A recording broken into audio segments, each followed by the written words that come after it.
మహర్షి. తనకి సంతానం కలగాలి అన్న కోరిక పరమ ధార్మికమైనది.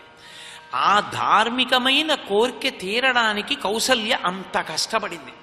అందుకంది సీతమ్మ తల్లి సుందరకాండలో కౌసల్యాలోక భర్తారం సుషువేయం మనస్విని తం మమార్థం సుఖం పృచ్ఛా శిరసా చాభివాదయా అంది. అందరూ అమ్మల్లా కొడుకుని కనలేదు మా అత్తగారు పిల్లలు లేకపోతే ఎంత బెంగ పెట్టుకుందో, ఎంత భగవదార్చన చేసిందో. మీరు రామాయణం చూస్తే, రామాయణం చదివితే అబ్బా ఏమి కౌసల్యామాతరా అనిపిస్తుంది. ఎప్పుడూ దాన ధర్మాలే, ఎప్పుడూ మహాతల్లి పూజలే, ఎప్పుడూ ఆరాధనే. అంత దైవము యొక్క అనుగ్రహము కోసం పరితపించి ఇంత గొప్ప అశ్వమేధం చేశారు. అయిపోయింది.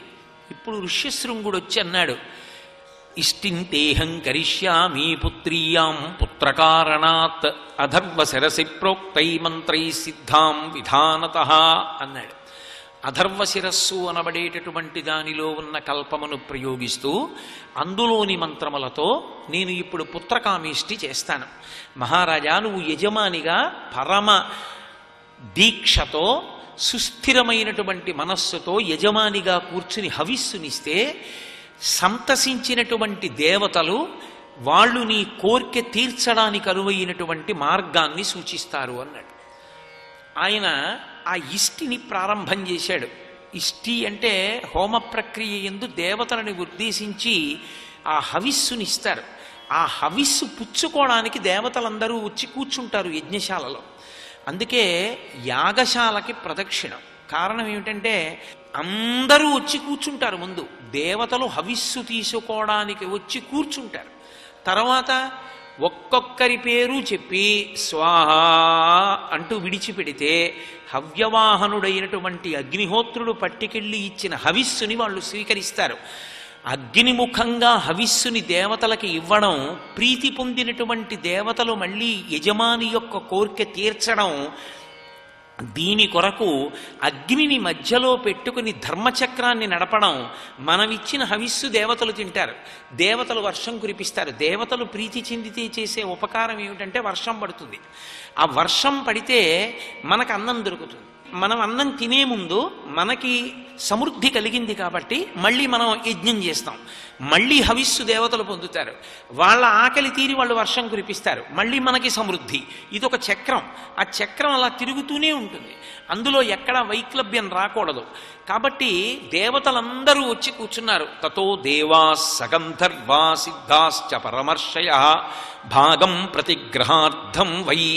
వాళ్ళు తమ తమ భాగములను తీసుకోవడం కోసమని తతో దేవా సగంధర్వా సిద్ధాశ్చ పరమర్షయ అన్నారు మహర్షి. దేవతలు, గంధర్వులు, సిద్ధులు, మహర్షులు ఆ యజ్ఞ వాటమునందొచ్చి కూర్చున్నారు.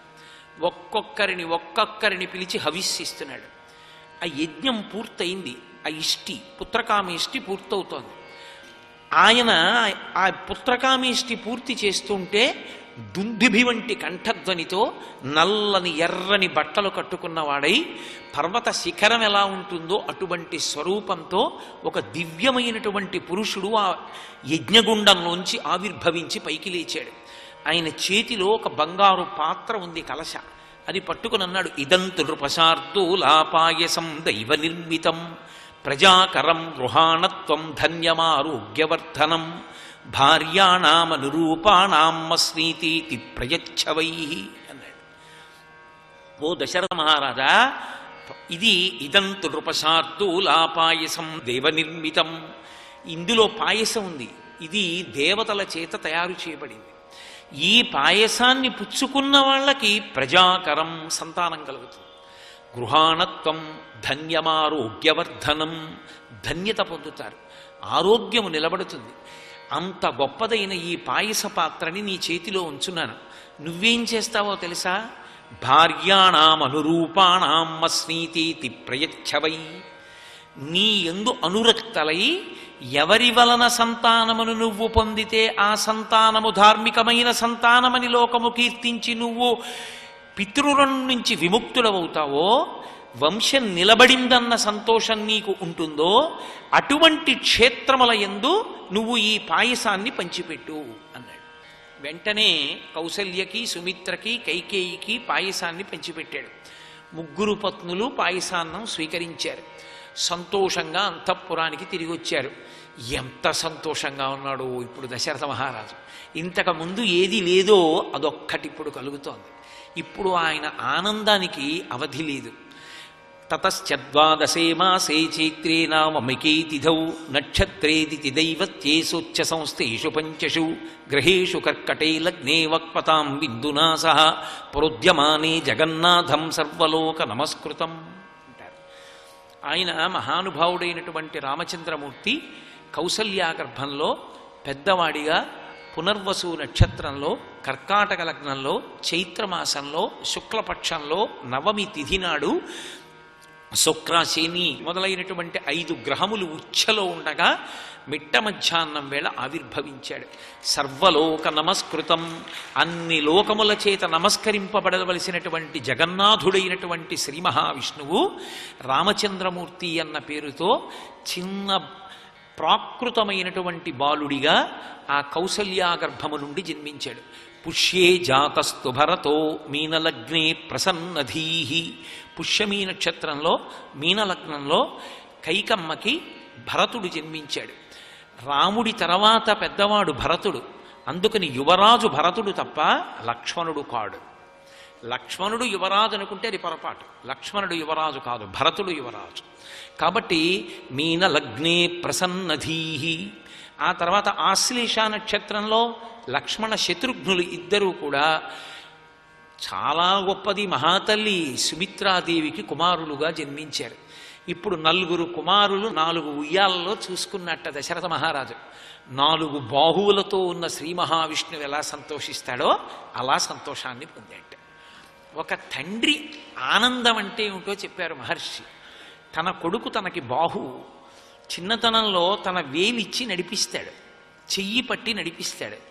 అదే తండ్రి పెద్దవాడైపోయిన తర్వాత కొడుకు నాన్నగారండి అని చెయ్యి పట్టుకుని నడిపిస్తాడు.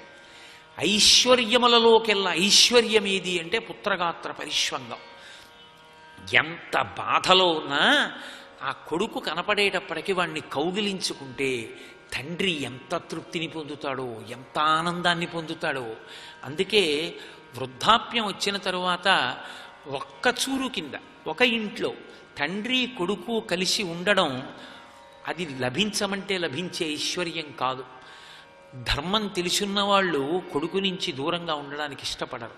ఒక వయసు వచ్చేసిన తరువాత ఆ కొడుకుతో కలిసి ఉండడంలో ఉండేటటువంటి ఆనందం అటువంటిది. సర్వం శ్రీ ఉమామహేశ్వర పరబ్రహ్మార్పణమస్తు. స్వస్తి.